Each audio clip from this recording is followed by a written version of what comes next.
ভাই 2006 সালের 28 অক্টোবর স্পষ্ট দিবালোকে লঘু পরীক্ষা দিয়ে আদম সন্তানদেরকে হত্যা করার পর যখন তাদের নিথর দেহ পরে পাচ্ছিল তখন তার উপরকে বিকৃত রুচির ওই খুনিরা তখন তারা লাফালাফি করেছিল। সেই দিন বাংলাদেশ পথ হারিয়েছিল। সেই পথ হারা বাংলাদেশ দীর্ঘ ত্যাগের পর আবার আল্লাহর অশেষ মেহেরবানিতে 2024 সালের 5 আগস্ট আবার তার পথে ফিরে এসেছে। এর মাঝে অনেক রক্ত দিতে হয়েছে। 57 জন কমিটির দেশপ্রেমিক 24 সেনা অফিসারকে খুন করা হয়েছে 2009 সালের 25 এবং 26 ফেব্রুয়ারি ঢাকার পিলখানায় তৎকালীন বিডিআরের সদর দপ্তরে। এরপরে জামাতে ইসলামের নেতৃবৃন্দকে দফায় দফায় খুন করা হয়েছে। 2 জন সাবেক আমিরে জামাত সহ 11 জন কলিজার টুকরা আমাদের মাতার তার শীর্ষ নেতৃবৃন্দকে বিচারের নামে জুলুম করে খুন করা হয়েছে। এই খুনের প্রতিবাদ যারা করেছেন, অন্যায়ের প্রতিবাদ করেছেন, তাদেরকে গ্রামে গঞ্জে খুন করা হয়েছে। আগেই বলেছি সবচেয়ে বেশি খুনের ঘটনা ঘটেছে এই সাতক্ষীরা। তারপরে আপনাদের পার্শ্ববর্তী জেলা ঝিনাইদহে এইভাবে বিভিন্ন জায়গায় খুনের তাণ্ডব চালানো হয়েছে। ভাই ও বোনেরা, সর্বশেষ এই বছরে 1 জুলাই থেকে শুরু করে 5 আগস্ট পর্যন্ত খুনের বন্যায় বাংলাদেশকে ভাসিয়ে দেওয়া হয়েছে। বৈষম্য বিরোধী ছাত্র জনতা রাস্তায় নেমে এসেছিল। তাদের হাতে কোনো আগ্নেয়াস্ত্র ছিল না, এমনকি তাদের হাতে কোনো ইট পাটকেলও ছিল না। তারা শান্তিপূর্ণভাবে দাবি আদায়ের জন্য রাস্তায় নেমেছিল। কোটা সংস্কারের জন্য, কোটা বাতিলের জন্য নয়।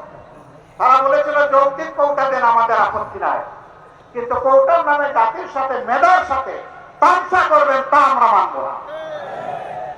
কেন তারা এটা বললো? এই সভায় তাদের বিরুদ্ধে মানুষের কিনায়, এদেশের মানুষের কিনায় অস্ত্র এবং বুলেট দিয়ে জাতির বিরুদ্ধে তাদেরকে পাঠিয়ে দেওয়া হলো। একদিকে সরকারি বাহিনীকে নামিয়ে দেওয়া হলো, আরেকদিকে সরকার তাদের সশস্ত্র গুন্ডাদেরকে নামিয়ে দিল। এই উভয় পক্ষের আঘাতে আঘাতে জর্জরিত হয়ে 1,500-এর কম বেশি আদম সন্তান শুধু এই ক্ষুদ্র সময়ের ভিতরে দুনিয়া থেকে বিদায় নিয়েছেন। 6 সালের 28 অক্টোবর থেকে শুরু করে 24 সালের 5 আগস্ট পর্যন্ত জালিমের জুলুমের শিকার হয়ে যারা বিদায় নিয়েছেন, আল্লাহর দরবারে দোয়া করি আল্লাহ তাআলা তাদেরকে শহীদ হিসাবে কবুল করুন। তাদের পরিবারকে আল্লাহ মর্যাদা দান করুন। এই পরিবারগুলো জাতির সম্পদ। আজীবন আল্লাহ তাআলা এই পরিবারগুলোর কাছে আমাদের ঋণবোধের মানসিকতা নিয়ে তাদেরকে সম্মান করার তৌফিক দান করুন। যারা পঙ্গু হয়েছেন তাদের খেদমতকে আল্লাহ কবুল করুন। আল্লাহ তাদের জীবনটা সচল করে দিন। প্রিয় সাতক্ষীরাবাসী, আজকে আসার পথে আমি দেখলাম এরকম আরো 3টা মাঠ উপচে পড়া মানুষ রাস্তাঘাট। এই মাঠে তাদেরকে সুযোগ দেওয়া যায়নি বলে আমি সবার পক্ষ থেকে দুঃখ প্রকাশ করছি। আল্লাহ তাআলার আসমান অসীম, জমিন সসীম। সেই সসীম জমিনের ছোট্ট একটা টুকরা আমরা পেয়েছি। আমরা এই বাংলাদেশকে প্রাণ উজাড় করে ভালোবাসতে চাই। আমরা ভালোবাসি। এই জন্য আমাদের কোনো দাদা, মামা, খালু, ফুফির বাড়ি নাই। এটি আমাদের আউয়াল ঠিকানা, দুনিয়ায় এটি আমাদের আখের ঠিকানা। আমাদের উপর জুলুম করা হয়েছে, আমরা দেশ ছেড়ে কোথাও পালিয়ে যাই। দেশকে যারা ভালোবাসে তারা দেশ ছেড়ে পালিয়ে যেতে পারে না। দেশের প্রতি যাদের দায়বোধ তাই তারা যে কোনো সময় দেশকে খোদা হাফিজ বলতে পারে। আমরা বলবো না। আমরা আমাদের আল্লাহর কাছে আমরা খুবই বিনীত, কৃতজ্ঞ। তিনি এমন একটি সুন্দর দেশে আমাদেরকে পয়দা করেছেন। আমরা এই দেশ নিয়ে বাঁচতে চাই, এই দেশেই অন্যায়ের বিরুদ্ধে লড়তে চাই এবং এই দেশকেই আমরা দুনিয়ার একটা শ্রেষ্ঠ দেশে পরিণত করতে চাই। এই সংগ্রামের দায়িত্ব আপনাদেরকে নিতে হবে। আপনারা নেওয়ার জন্য প্রস্তুত? এই হালকা প্রস্তুতি হবে না। আওয়াজ দেন, আপনারা প্রস্তুত? আলহামদুলিল্লাহ, আল্লাহ কবুল করুন। আজকে সারা বাংলাদেশ থেকে গর্জন উঠেছে সিংহের আওয়াজে আমরা জীবন দিব, কিন্তু আমার দেশের 1 ইঞ্চি মাটি কোনো হায়নাকে দেব না। আল্লাহ তাআলা আমাদেরকে এই শক্তি দান করুন। 24-এ আমাদের সন্তান, বুকের সন্তান, যুবক যুবতীরা তারা যে অন্যায়ের বিরুদ্ধে বুক চিতিয়ে লড়াই করেছে, আল্লাহর কাছে চাই, হে আল্লাহ তুমি তাদের অন্তর দেশপ্রেম এবং তোমার ইমানের নূর দিয়ে পরিপূর্ণ করে দাও। আমিন। আর ও ধরনের জেনারেশন প্রজন্ম আমাদেরকে বারবার উপহার দাও। বাংলাদেশের মানুষের ফুলের বাগান তুমি ওই সমস্ত মানুষ দিয়ে পরিপূর্ণ করে দাও। আমিন। আমরা একটা মানবিক বাংলাদেশ গড়তে চাই। এই বাংলাদেশের দায়িত্ব যুব সমাজের হাতে তুলে দিতে চাই। এই যুব সমাজই ভবিষ্যতের বাংলাদেশ। আপনারা সবাই দায়িত্ব তুলে দিতে রাজি আছেন? যারা বয়স্ক তারা কি মন খারাপ করলেন? একবারে সন্তানকে সম্বর্ধনা দেওয়া হচ্ছে তার কৃতিত্বের জন্য। তো ছেলের ব্যাপারে অনেক কিছু বলা হয়েছে, বাপকে কেউ চিনে না। বাপ এতক্ষণ চিন্তা করলো কি রে, আমারে কেউ একটু স্মরণ হোক। যখন তার হাতে ক্রেস্ট তুলে দেওয়া হবে, বাপ দাঁড়িয়ে বলল আমার একটি কথা আছে। এত সময় আপনারা যাকে সম্বর্ধনা দেওয়ার জন্য অনেক প্রশংসা করেছেন, দেখতে হবে ছেলেটা কার। আলহামদুলিল্লাহ, এক কথায় সব কিছু বুকের ভিতরে এসে গেছে। বুকের ছেলে যেমন বুকে থাকে, বুকের ছেলের কৃতিত্ব তেমন বাবার বুকে চলে আসে। কাজেই আমরা আমাদের সন্তানদের নিয়ে গর্বিত। আলহামদুলিল্লাহ, এমন সন্তান আল্লাহ আমাদেরকে দান করেছেন বলে আমরা আল্লাহ শুকরিয়া আদায় করি।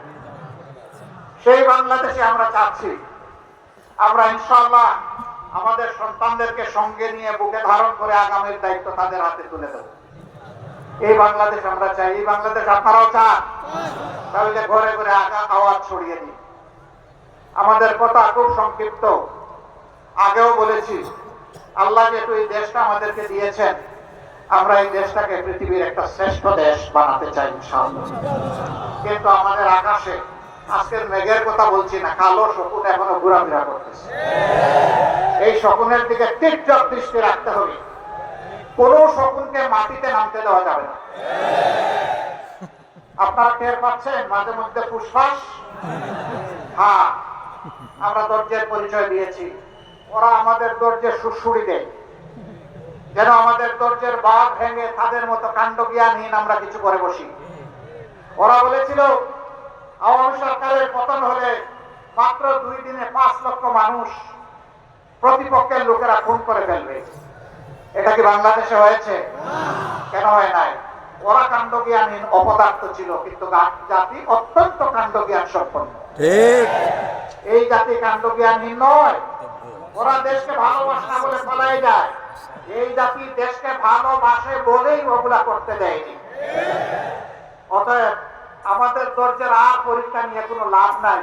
আল্লাহর পক্ষ থেকে এই জাতি ধৈর্যের পরীক্ষায় উত্তীর্ণ হয়ে গিয়েছে আলহামদুলিল্লাহ। এই ধৈর্য আমাদেরকে অব্যাহত রাখতে হবে। যে যেদিক থেকেই আমাদেরকে উস্কানি দেব, কারো পাতা ফাঁদে আমরা পা দিব না ইনশাআল্লাহ। ধৈর্যের সাথে সকল পরিস্থিতি আল্লাহর পর ভরসা করে আমরা মোকাবেলা করব। আজকে আপনাদের সামনে এই শহীদ ঈদগায় দাঁড়িয়ে দুটি কথা বলার সুযোগ যে মহান মাহবুদ আমাকে দান করলেন, আমি সেই মহান মাহবুদের দরবারে শুকরিয়া আদায় করছি। দেশে বিদেশে স্বৈরাচারের হাত থেকে দেশটাকে মুক্ত করার জন্য সমান তালে অনেকে লড়াই করেছেন। আমি আজকে এই জনসভা থেকে প্রবাসে অবস্থানরত আমাদের বন্ধুদেরকে বিশেষভাবে আমি অভিনন্দন এবং মোবারকবাদ জানাচ্ছি। তারা লড়াই করতে গিয়ে দেশের ভিতরে তাদের আত্মীয় স্বজনকে নাজেহাল করা হয়েছে। সাংবাদিক কনক সরোয়ার নিউ ইয়র্কে বসে বাংলাদেশের মানুষের অধিকারের পক্ষে লড়াই করেছে। তার বোনটাকে ধরে নিয়ে কিরকম তার সাথে নিকৃষ্ট আচরণ করা